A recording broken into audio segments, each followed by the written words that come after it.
అందరు బాగున్నారని మేము నమ్ముతున్నాము. అందరికి వందనాలు. ప్రియమైన వారులారా, ఈ రోజున కొద్ది నిమిషాలు మనం ఒక ప్రవక్తన గురించి జ్ఞాపకం చేసుకుందాం.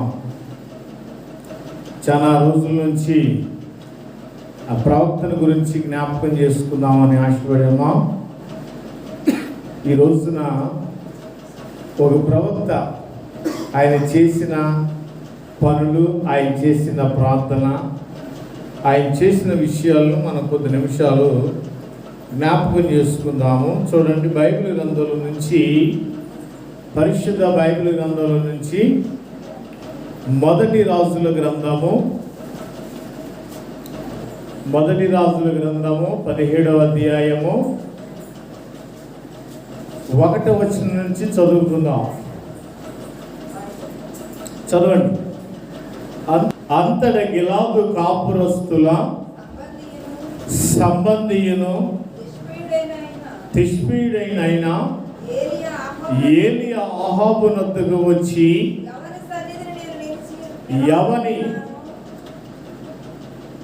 ఎవని సన్నిధిని నేను నిలబడి ఉన్నానో, ఇశ్రాయేలీయుల దేవుడైన యెహోవా జీవము తోడు, నా మాట ప్రకారము గాక ఈ సంవత్సరము మంచైనను వర్షమునైనను పడదని వారికి ప్రకటన చేసెను. హల్లెలూయా.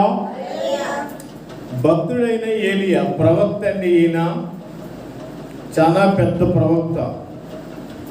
ఏలియా ఎక్కువసేపు దేవుని సన్నిధిలో ప్రార్థన చేసేవాడు. ఏలియా ప్రార్థన చేస్తా ఉన్న ఆయన కొన్నిసార్లు ఈ పదాలు వాడుతున్నాడు. నేను ఎవరి సన్నిధిలో నిలబడి ఉన్నాను తెలుసా? ఎవరి సన్నిధిలో నిలబడి ఉన్నాడు ఆయన? యెహోవా జీవము తోడు, నేను దేవుని సన్నిధిలో నిలబడి ఉన్నాను అంటాడు. ప్రియమైన దేవుని బిడ్డలారా, కొరింథీయులకు రాసిన పత్రిక 12వ అధ్యాయంలో ఒక చక్కని మాట రాయబడి ఉంది మనందరి కోసం. మొదటి కొరింథీయులకు రాసిన పత్రిక 12వ అధ్యాయంలో ఒక చక్కని మాటలు మన కొరకు రాయబడి ఉన్నాయి. ఆ మాటలు ఏంటంటే, కృపావరాలు నానా విధములై ఉన్నాయంట. కృపావరాలు నానా విధములుగా కనపడతా ఉన్నాయి. కృపావరాలు నానా విధములుగా కనపడతా ఉంటే, దేవుడు తన దాసులమైన మనకి ఆయా సమయాన్ని బట్టి, ఆయా సందర్భాన్ని బట్టి దేవుడు మనకి చక్కగా ఇస్తాడని చెప్పి లేఖనాలు రాయబడుతూ ఉన్నాయి. కాబట్టి ప్రియ దేవుని బిడ్డలారా, దేవుడిచ్చిన బహుమానము, దేవుడిచ్చిన ఆస్తి ఇది.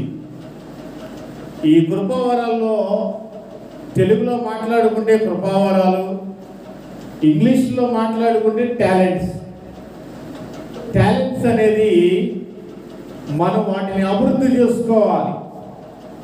బహుశా ఏనండి, పాటలు పాడే వరం దేవుడిస్తే వారి విస్తారమైన పాటలు పాడగలరు. వాక్యం చెప్పగలిగిన వరం ఇస్తే వారి విస్తారమైన వాక్యం చెప్పగలరు. ప్రార్థన చేసే వరం ఇస్తే వారి విస్తారముగా ప్రార్థన చేయగలరు.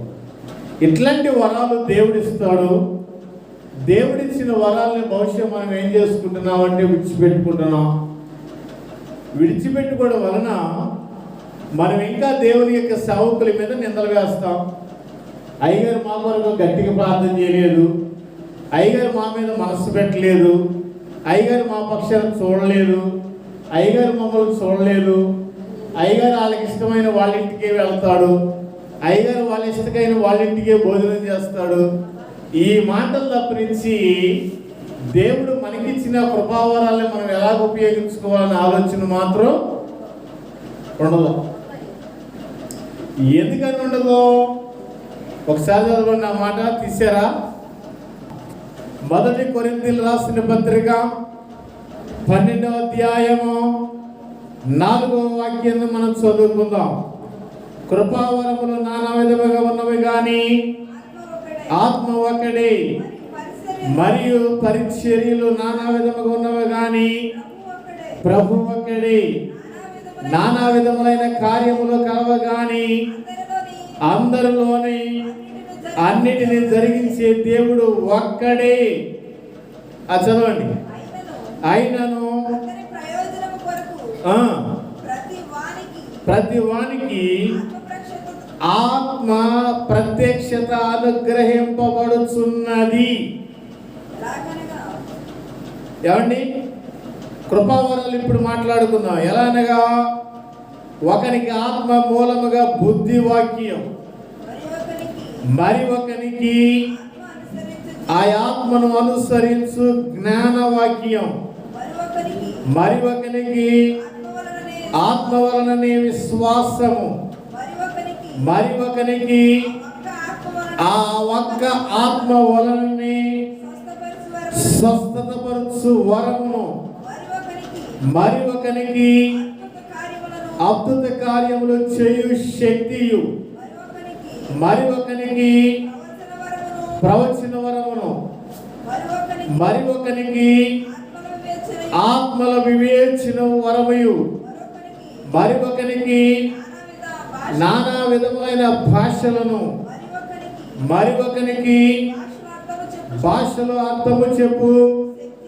శక్తియు. దేవుడు 9 కృపావరాలు ఇచ్చారు. 9 కృపావరాలు. యేసు నామములో నీలో ఉన్న దెయ్యం పోవుని కాకంటే పోవాల్సిందే.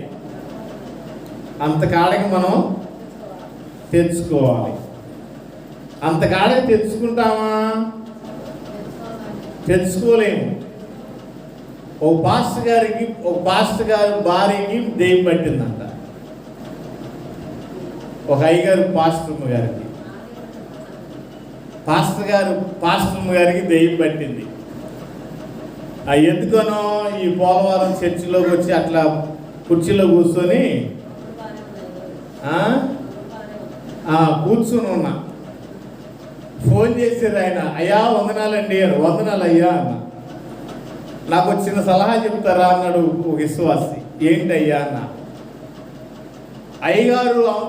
అయ్యగారు భార్యని అమ్మగారికి అనేది, అమ్మగారి అంటారు.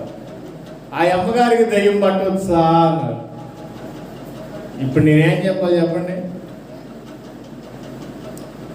పట్టొచ్చు అని చెప్పాలా, పట్టకూడదని చెప్పాలా?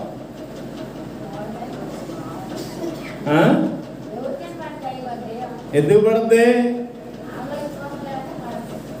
ఏం చెప్పే తెలుసండి, దయ్యం అయితే పట్టదు కానండి, ఆ దయ్యము వారికి కనపడటం వల్ల కంగారులో ఏం మాట్లాడతారు అర్థం కాక అందుకే మాట్లాడుంటారు అన్న. అయ్యగారు మాటలు దాటేశారండు అన్నాడు. స్తోత్రం. కానీ తేరు అక్కడికి వెళ్ళి చూస్తే పాస్టర్ గారికి ఏం పట్టింది? దయ్యమే పట్టింది. కానీ మార్కు సువార్త ఒకసారి మనం చదువుదాం. ప్రియమైన దేవుని బిడ్డలారా, మార్కు సువార్త 16వ అధ్యాయము 16 వచనాన్ని మనం చదువుదాం. మార్కు 16:16. నమ్మి బాప్తిసం పొందిన వారు రక్షింపబడును, నమ్మని వారికి శిక్ష విధించబడును. నమ్మిన వారి వలన ఏ సూచక్రియలు కనబడతాయి? చదవండి, అక్కడ ఉన్న మాట. ఏమనగా నా నామమున దయ్యములను వెళ్ళగొట్టగలదురు, క్రొత్త భాషలు మాట్లాడుదురు, పాములను ఎత్తుపట్టుకుందురు, మరణకరమైనది ఏదైనా తాగిన వారికి హాని జరగదు. స్తోత్రం. ఎంత కృపావరం దేవుడు నీకిస్తే నువ్వేం చేస్తావో తెలుసా? టాలెంట్ని ఉపయోగించుకోలేక, దాని విధానం తెలియక. ఇప్పుడు ఈ మైక్ ఉందనుకోండి, ఎక్కడో తయారు చేశారు ఇస్రాయేలీలు. 3,500 రూపాయలు పెట్టి తయారు చేసి ఒక బ్రాండ్, ఓ పనిముట్టుని ఒక షాప్లోకి అప్పచెప్పారు. దాన్ని కొనుక్కొచ్చుకొని బ్యాటరీ లైట్ మనకు తెలియక ఎంత కొట్టినా ఏం చేసినా ఏం చేస్తుంది, పని చేయదు.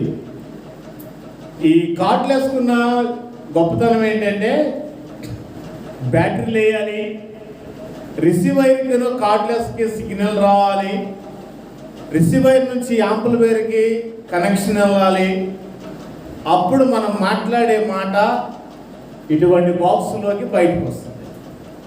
అంటే అందులో ఉన్న యొక్క పనిని, ఆ పనిముట్టిని ఏ ప్రకారంగా వాడుకోవాలో ఆ ప్రకారంగా వాడుకోవాలి. దేవుని స్తోత్రం.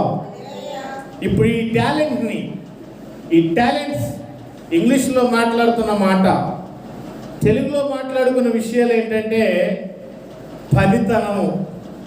ఏమంటే మీరు మీ యొక్క గ్రామాల్లో, మీ యొక్క గృహాల్లో, మీ యొక్క పొలాల్లో పనికెళ్తారు. పనికెళ్ళి గట్టు మీద కూర్చొని, పనికెళ్ళి చెట్టు మీద కూర్చొని, పనికెళ్ళి ఒక మూల కూర్చొని నా జీతం నాకు ఏమంటే ఇస్తాడా? ఎవడండి? ఇవ్వకోకుండా రివర్స్ అవుతాడు. నీ వచ్చింది కాక, చెట్టు కింద కూర్చుంది కాక, పొలంలో ఓ పక్కన కూర్చుంది కాక, ఇంకా పనిచేసే వాళ్ళని నువ్వేం చేస్తున్నావు తెలుసా? చెడగొడుతున్నావు అంటాడు. కానీ ప్రియ దేవుని బిడ్డలారా, కృపావరాలు 9 ఉన్నాయి. ఈ కృపావరాలు దేవుడు మనకు అనుగ్రహించాడు. ఈ కృపావరాల్ని మనం అంచెలంచెలుగా పెంచుకోవాలంటే ఏం చేయాలి? కృపావరాన్ని ఎలా ఉపయోగించుకోవాలి? కృపావరాన్ని ఏ ప్రకారంగా వాడుకోవాలి? కృపావరాన్ని ఏ ప్రకారంగా వాడుకుంటే అది అభివృద్ధి అయింది అనేది ఆలోచన రావాలి. ఇవన్నీ పక్కన పెట్టి, ఏమంటే 7:30 సీరియలు, 8:30 సీరియలు, 9:30 సీరియలు, 6 గంటలకే సీరియల్ మన దగ్గర కూర్చుంటే దేవుడు మనకి ఇచ్చిన యొక్క కృపావరాలు మన యొక్క నుంచి వెళ్ళిపోతాయా? శుక్రవారం అనేది ప్రార్థన చేసుకోవడానికి, ఆదివారం అనేది నీ 10 వారాలు ముగించుకొని దేవుని సన్నిధిలో నిలబడి దేవుని సన్నిధిలో ప్రార్థన చేసుకునే అవకాశం అది. నీ కుటుంబం కొరకు ప్రార్థన, నీ పిల్లల కొరకు ప్రార్థన, నీ పశువుల కొరకు ప్రార్థన, నీ పిండి పిసుకు తొట్టు కొరకు ప్రార్థన. ఒక వ్యక్తిని నేను పరిచయం చేద్దామని ఆశపడుతున్నాను. ఆమె ఒక యధవరాలు. చదువుతాం చూడండి ఒక మాట, పరిశుద్ధ బైబిల్ గ్రంథంలో నుంచి ఆ యొక్క రాజుల గ్రంథాన్ని మనం పరిశోధన చేద్దాం. రాజుల గ్రంథంలో ప్రవక్త అయిన ఏలియా దేవుని సన్నిధిలోంచి ఛాలెంజ్ చేస్తున్నాడు. దేవుని సన్నిధిలోంచి గొప్ప వాగ్దానం చేస్తున్నాడు. నేను ఎవరి సన్నిధిలో నిలబడి ఉన్నా తెలుసా? యెహోవా జీవము తోడు, నీ కుటుంబము దీవించబడును గాక, నీ కుటుంబము ఆశీర్వదించబడును గాక, నీ పిల్లలు విస్తరించబడును గాక, నీ గర్భఫలము ఆశీర్వదించబడును గాక అని దేవుని సేవకుడు వాగ్దానం చేస్తా ఉంటే మనమేం చేస్తాం తెలుసండి? సమయం తెలియక, సందర్భాలు తెలియక, సమయం దొరికితే నలుగురితోనూ ముగ్గురితోనూ కూర్చొని పనికిరాని సమయం, పనికిరాని ఆలోచన, పనికిరాని సమయం అంతా కూడా పాడు చేసుకుంటా ప్రార్థన మానేస్తాం అన్నమాట లాస్ట్కి.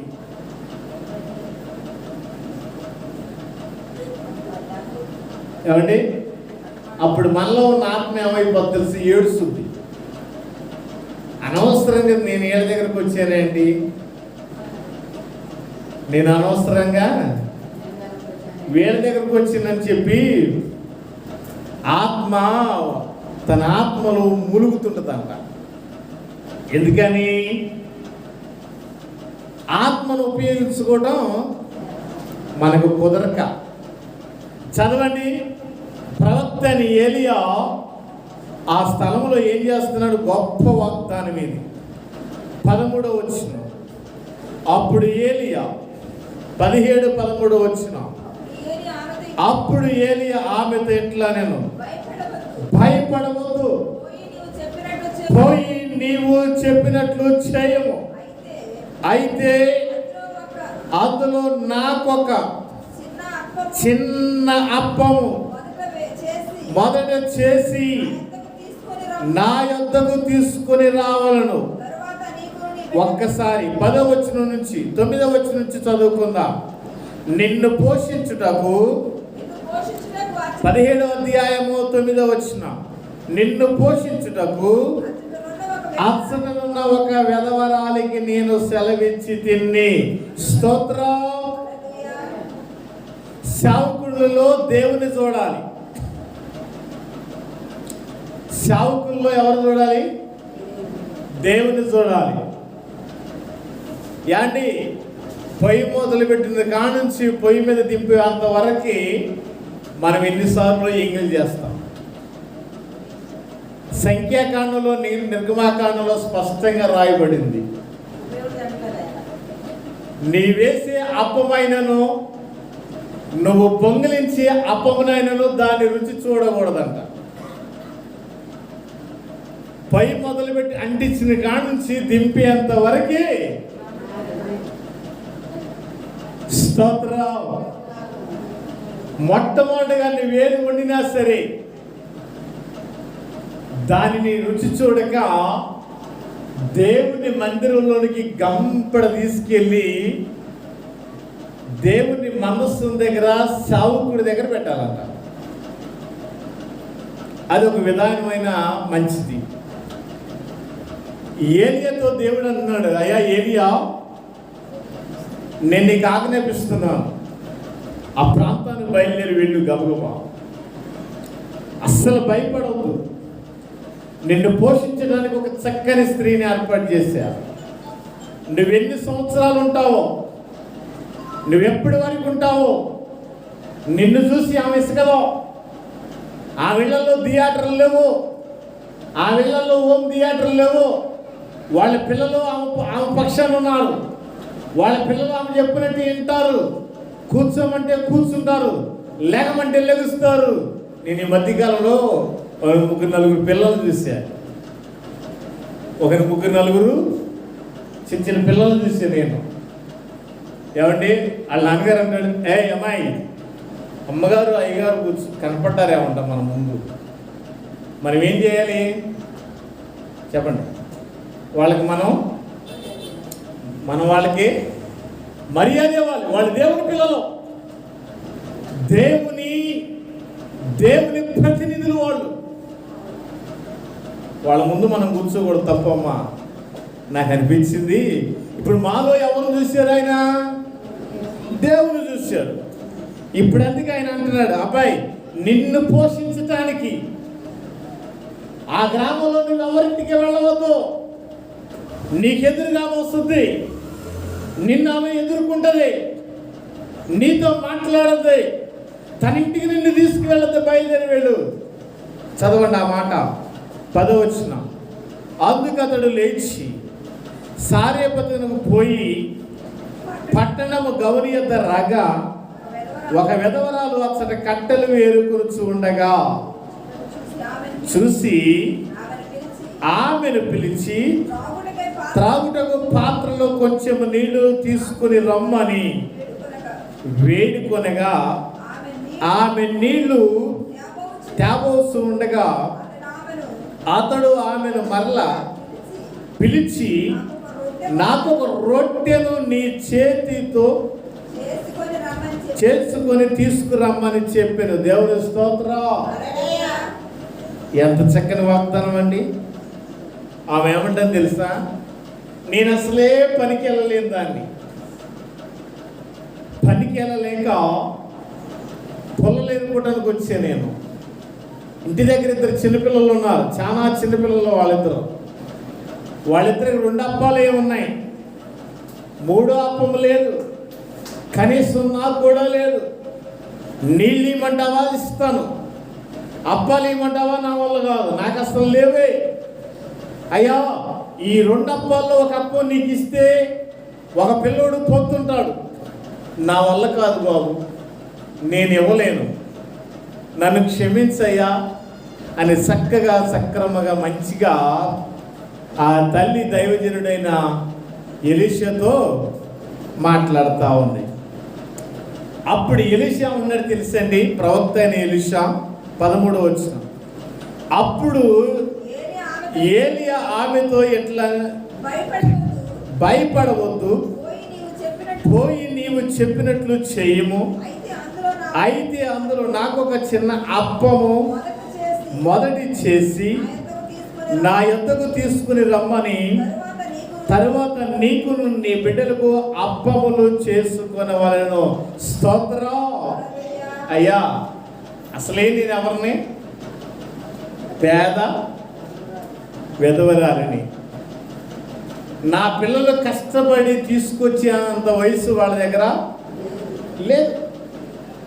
నేనే కష్టపడాలి, నేనే తేవాలి, నేనే నా పిల్లలు పోషించుకోవాలి.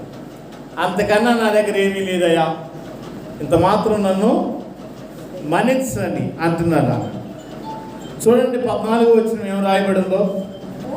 భూమి మీద ప్రవక్త అయిన ఏలియా అంటున్నాడు, ఆయనకున్న ఆత్మను బట్టి, ఆయనకున్న కృపావరాలను బట్టి, ఆయనలో ఉన్న టాలెంట్ను బట్టి, ఆత్మను పడిన కృపావరాన్ని వాడుకుంటున్నాడు. అక్కడ ఆయన ఎలా వాడుకుంటున్నాడు తెలుసండి? ఏమన్నాడు 14 వచనంలో? భూమి మీద యెహోవా వర్షము కురిపించు వరకు ఆ తొట్టిలో ఉన్న పిండి తక్కువ కాదు, బుడ్డిలో ఉన్న నూనె అవును. విశ్వాసంతో అంటున్నాడు అనమాట. ఇప్పుడు వాడదాం. ఇప్పుడు వాడదాం. ఏలియా ప్రార్థించగా పంపిన నాకు దయచేయుమా.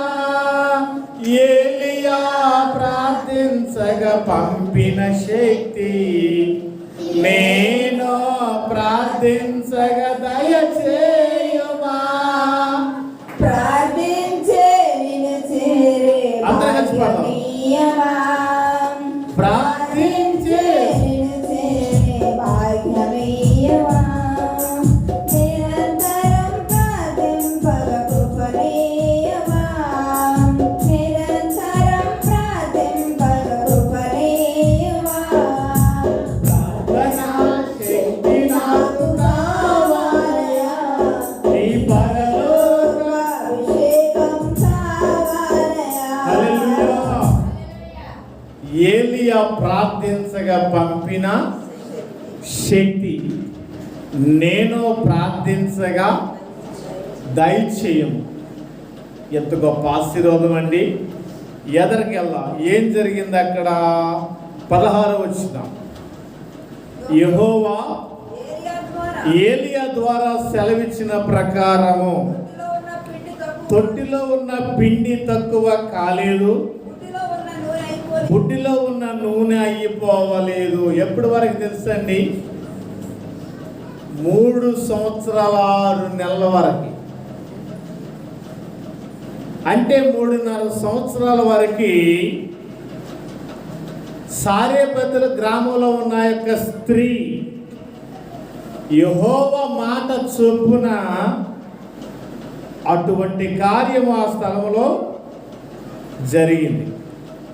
కాబట్టి ప్రియ దేవుని బిడ్డలారా, దేవుడు మనకి గొప్ప ఆశీర్వాదాలు ఇచ్చాడు, గొప్ప ఐశ్వర్యాలు ఇచ్చాడు, గొప్ప ప్రార్థనా శక్తిని ఇచ్చాడు. ప్రార్థనా శక్తిని దేవుడు మనకిస్తే ఆ ప్రార్థనా శక్తిని మనం వాడుకోవడం రాక, దాన్ని ఉపయోగించుకోవడం రాక నిందలు ఎవరి మీద వేస్తామో తెలుసండి? ఎవరి మీద?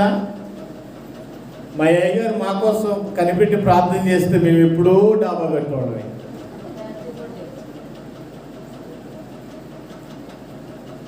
ఏమండి?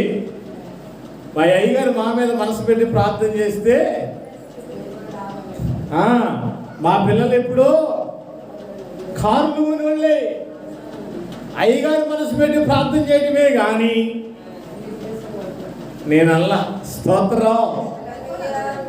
కానీ దేవుడు మనకి టాలెంట్ ఇచ్చాడు, ఉపయోగించుకోవాలి. ఏమండి? ఏ ప్రకారం ఉపయోగించుకోవాలి ఆ ప్రకారం ఉపయోగించుకోండి. వస్తువుల్ని మనం వాడుకునే విధానం తెలుసు. కానీ అక్కడ అంటున్నాడు మార్క్స్ వార్త 16:16లో, నీకు ఇచ్చిన ఆత్మఫలం ఎటువంటి తెలుసా? యేసు నామములో దయ్యం మీద అధికారం ఉంది. యేసు నామములో స్వస్థపరిచే వరం ఉంది. యేసు నామములో అద్భుతములు చేయు వరం ఇచ్చాడు దేవుడు. కానీ అర్ధగంట మోకాళ్ళేసి ప్రార్థన చేసి ఓపిక మన దగ్గర మాత్రం ఉండనే. దేవుని చిత్తమైంది ఈ నెలాఖరున, ఇంకేముంది ఇదే నెలాఖరున, లాస్ట్ ఆదివారం, వచ్చే నెలలో శుక్రవారం, శనివారం, ఆదివారం ఉపవాస కూటాలు పెట్టుకుని ఉపవాస కూడికలు. మీ కుటుంబం కోసమా, మా కుటుంబం కోసం, అందరి కోసం, క్షేమము కొరకు అన్నమాట. అమ్మా, ఎవరు వచ్చినా రాకపోయినా నేను మా పాస్టర్ గారు ఉంటే చాలు. ఎందుకని? రాత్రులు మాకు అవసరం ప్రార్థన. అవునా? ఆ ఎదురు చదువుకుందాం ఒకసారి, ఎదురుకెళ్దాం. 17వ అధ్యాయము 22వ వచనం ఒక్కసారి చూద్దాం. యెహోవా ఏలియా చేసిన ప్రార్థన ఆలకించి ఆ చిన్నవానికి ప్రాణము మరలా తిప్పి దయచేయను. చూసారా ఏమండి? ఏలియా లాంటి గొప్ప దేవుని సేవకులు భూమి మీద ఉన్నారు. ఏలియా లాంటి విశ్వాసులు మీరు ఉన్నారు. ఏలియా లాంటి ప్రార్థన మీలో ఉంది. ఏలియా లాంటి గొప్ప కృప దేవుడు మీకు ఇచ్చాడు. కానీ మీరేం చేసుకుంటున్నారు? ఆ కృపను విడిచిపెట్టకూడదండి. ఇప్పుడు మనం చేపలు పడటానికి వెళ్ళామనుకోండి, ఉదాహరణ చెప్తున్నా. మనం చేపలు పడటానికి చెరువులో కానీ కాలువలో కానీ వెళితే మన ఆలోచన అంతా ఎవరి మీద పెడతాం? ఎందుకని? ఫోన్ పక్కన పెట్టి ఎవరితోనూ మాట్లాడుకోకుండా మన ఆలోచన అంతా కూడా, మన పట్టుదల అంతా కూడా ఏదో రకంగా కొంచెమైనాను, కొన్ని చేపలైనాను పట్టుకోవాలని ఒక కోరిక. ఏమంటే అంత ఆలోచన ఉన్న మనకి అంతుంటే దేవుడు కృపావరాలు ఇచ్చి, జ్ఞానం ఇచ్చి, సమృద్ధి అయిన దేవునిచ్చి, మరి ఆయనకి ఎంత ఉండాలి? మన మీద ఎంత ఉండాలమ్మా? గొప్ప ఆశీర్వాదము, గొప్ప ఆలోచన దేవుడు మన పక్షాన చేస్తున్నాడు. మంచిదండి. ఈ యొక్క ఏలియా గురించి 112 సార్లు బైబిల్ గ్రంథంలో రాయబడతా ఉంది. ఏలియా చేసిన ప్రార్థన, ఏలియా చేసిన ప్రవచనాలు, ఏలియా చేసిన కార్యాలు, ఏలియా చేసిన ఇవన్నీ కూడా 112 సార్లు బైబిల్ గ్రంథంలో స్పష్టంగా మనకు కనబడుతుంది. అయితే లాస్ట్ మాట ఒకసారి చూద్దాం. చూడండి, లూకాసు వార్తలో ఏలియా గురించి సువార్తల్లో మనకి తెలియపరుస్తూ ఉంది. లూకాసు వార్త 4వ అధ్యాయము 25వ వచనాన్ని మనం చదువుదాం. లూకాసు వార్త 4:25 వచనం. ఏలియా దినములయందు 3 నెలలు ఆకాశము ముయ్యబడి దేశమంతటా గొప్ప కరువు సంభవించినప్పుడు ఇశ్రాయేలీయులు అనేక మంది ఏలియా సిదోనులోని సారేపత అనబడిన ఊరిలో ఆ ఇంట్లో ఉన్నాడన్నమాట. 3.5 సంవత్సరాలు. పిల్లలు ఇసుకలేదండోయ్. పిల్లలు ఏమైనా ఇసుకారా? పొద్దున్న టిఫిను, మధ్యాహ్నం భోజనం, సాయంత్రం భోజనం ఎక్కడ తీసుకొచ్చి పెట్టాలి నీకని చెప్పి అన్నారా? తల్లిని కొనగలేదు, సావుకుని అంతకన్నా కొనగలేదు. కారణం ఏంటో చెప్పనా? దైవజనుల్లో దేవుణ్ణి చూసింది ఆ స్త్రీ. చూసి మన ఇంటికి వచ్చుచూ వెళుతున్న భక్తిగల దైవజనుడు అని చెప్పింది. భక్తిగల దైవజనుడు.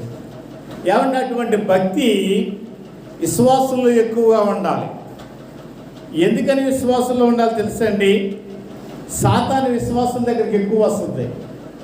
ఎందుకంటే అందరూ మనకి కావాలి కాబట్టి, అన్నీ మనకి కావాలి కాబట్టి, అందువల్ల మనం బలహీనమైపోవటం వలన సాతాను మనల్ని టచ్ చేస్తుంది అన్నమాట. టచ్ చేసినప్పుడు సాతాను మనల్ని అట్లా టచ్ చేయగానే కరెంట్ లాగా మనం షాక్ కొట్టాలి. ఎవరికి? సాతానికి. మనం కరెంట్ లాగా ఉండాలి, పవర్ ఉండాలి మనలో. దేవుని యొక్క పవర్ మనలో ఉంటే ఎన్ని సాతాన్లు వచ్చినా సరే 8 దెయ్యాలు మన ఇంట్లోకి వచ్చి కాపురం చేయకుండా ఉంటాయి. హల్లెలూయా. చూడండి, ఏలియా గురించి ఇంకొక మాట చెప్తున్నాడు. యాకోబు రాసిన పత్రిక, దైవజనుడైన యాకోబు ఏలియా గురించి గొప్ప సాక్ష్యం ఇస్తున్నాడు. యాకోబు రాసిన పత్రిక 5వ అధ్యాయం 17వ వచనం. ఏలియా మన వంటి స్వభావం గల మనుష్యుడే. ఏమంటే ఆయన కూడా మనిషే కదా, ఆయన కూడా రొట్టె ముక్కలు తిన్నాడు కదా, ఆయన కూడా మోకాళ్ళు వేసి ప్రార్థన చేశాడు కదా, ఆయన కూడా ఉపవాసం ఉండి ప్రార్థన చేస్తాడు కదా. మనలాంటి మనిషే కండి ఆయన. మనలాగే 2 కళ్ళు ఉన్నాయి, 2 కాళ్ళు ఉన్నాయి, నోరు ఉంది, చెవులు ఉన్నాయి, కాళ్ళు ఉన్నాయి, అన్నీ ఉన్నాయి. ఎవరికి? ఏలియాకి. కానీ ఆయన ఏం చేశాడంటే దేవారాత్రులు దేవుని సన్నిధిలో ప్రార్థన చేశాడు, దేవారాత్రులు దేవుని సన్నిధిలో విజ్ఞాపన చేశాడు, పట్టుదల కలిగి ప్రార్థన చేశాడు ఆయన. అందుకని యాకోబు గారు ఏలియా గురించి గొప్ప సాక్ష్యం ఇస్తున్నాడు. చదవండి ఆ మాట. ఏలియా మన వంటి స్వభావం గల మనుష్యుడే, వర్షింపకుండినట్లు అతడు ఆసక్తితో ప్రార్థన చేయగా 3.5 సంవత్సరముల వరకు భూమి మీద వర్షం రాలేదు. ఏంటంటే అది ఆసక్తితో ప్రార్థన చేయాలంట. అంతేగాని దేవుని మందిరానికి వచ్చి మొక్కుబడి ప్రార్థన చేస్తే మాత్రానికి నీ ఎనమ్మాల ఎదిరాదు, నీ ఎనమ్మాల ఎదిరాదు. ప్రార్థన మానేసి, ప్రార్థన మానేసి ప్రయాణాలు ఎక్కువ చేస్తున్నామా? ప్రార్థన ఎగ్గొట్టి బలారాధన తెలియదు, శుక్రవారం ప్రార్థన తెలియదు, ఆదివారం క్రమం ప్రార్థన తెలియదు, ఉపవాస ప్రార్థన తెలియదు, ఆన్లైన్ ప్రార్థన తెలియదు. ఇవన్నీ మనం ఎగ్గొట్టుకొని ఆ ఊరు తిరిగితే మనల్ని ఏమంటారు తెలుసండి? మనకు బిరుదు వస్తుంది. ఏం బిరుదు అది అమ్మా? అప్పుడు ఏలియా లాంటి శక్తి మనకు వచ్చిందా? రాదు. ఏలియా లాంటి శక్తి మనం పొందుకోవాలంటే ప్రార్థనలో నలగబడాలి, ప్రార్థనలో ఎదగాలి, ప్రార్థనలో మీకు అందరూ తెలిసిన విషయం అది. మోషే ఈ మాట చెప్పి ముగించేస్తాను. మోషే ఆ సీనాయి పర్వతం ఎక్కి 10 ఆజ్ఞల పలకలు తీసుకొని దేవుని దగ్గర నుంచి దిగొస్తా ఉంటే మోషే యొక్క ముఖాన్ని ఇశ్రాయేలు చూడలేకపోయారంట. ఎందుకని? ఆయనలో ఏముంది? ప్రకాశమైన వెలుగు ఉందంట. మోషేతో దేవుడు ముఖాముఖిగా మాట్లాడటం వలన, ఆ వెలుగు మోషేని తాకటం వలన మోషే యొక్క ముఖము ప్రకాశించబడిందని రాయబడింది. యెహోషువ పాప కూడా మోషే యొక్క ముఖాన్ని చూడలేకపోయారు. కాబట్టి ప్రియ దేవుని బిడ్డలారా, మన ముఖంలో కూడా ఏం కనపడాలి? వెలుగు ప్రకాశించబడునగాక. ఆమేన్. వెలుగు ప్రకాశించబడాలంటే ఏం చేయాలి? నల్లగుండా మోకాలు తెల్లబడాలంటే మోకాళ్ళు నల్లబడాలి, మోకాళ్ళు నల్లబడాలి. మోకాళ్ళు ప్రార్థన, మోకాళ్ళు నల్లబడితే ముఖం చక్కగా కళకళలాడతాయి. మోకాళ్ళు తెల్లగా ఉండి అనుకోండి, ముఖానికి ఎంత పేరులో రాసినా అది వేస్ట్, జిడ్డుగారే మొక్కలన్నమాట. కాబట్టి ప్రియ దేవుని బిడ్డలారా, వాక్యం అంత చక్కగా మాట్లాడుతుంది. ఏలియా లాంటి ప్రార్థన మనకి కావాలి. ఏలియా లాంటి ప్రార్థన మనకి కావాలంటే మనం ఏం చేయాలి? ఉపవాస ప్రార్థనలో ఉండాలి, సంఘ ప్రార్థనలో ఉండాలి. ఎప్పుడు ప్రార్థన పెడితే అప్పుడు మనం క్రమం తప్పకుండా ఎప్పుడైతే ప్రార్థనలో ఉంటామో దేవుని యొక్క కాపుదల మన కుటుంబం మీదకి వస్తుంది. మనం వెళ్తా దేవుని యొక్క ఆశీర్వాదాలు తీసుకొని వెళ్తాం అన్నమాట. కాబట్టి ప్రియ దేవుని బిడ్డ, దేవుడు గొప్ప వరాలు మనకి ఇచ్చాడు. ఆ వరాలు కాపాడుకోండి, ఆ వరాలు సంపాదించుకోండి, ఆ వరాలు పొందుకోండి. వరాలు ఎప్పుడైతే మీరు తీసుకొని మీ ఇంటికి వెళ్తారో మీ ఇంటిలో దీపం ఉండటే లెక్క. ఏమంటే వరాలు తీసుకెళ్ళలేదు అనుకోండి, మన ఇల్లు చీకటే, మన బ్రతుకులు కూడా చీకటైపోద్ది అనమాట.